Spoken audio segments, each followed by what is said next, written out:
Hello everyone, welcome to Tactim. Today in this video, I'm gonna show you how to enable all message notification in your Android phone. Before starting the video, please subscribe to Tactim. So let's get started.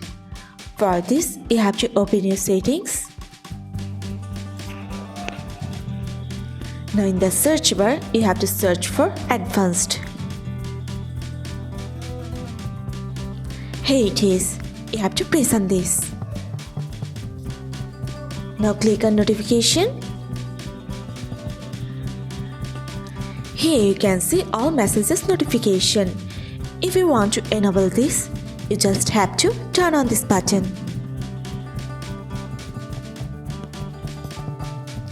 That's it.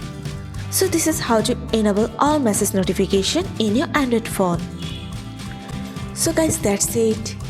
You can do this. I think this video is very helpful to you.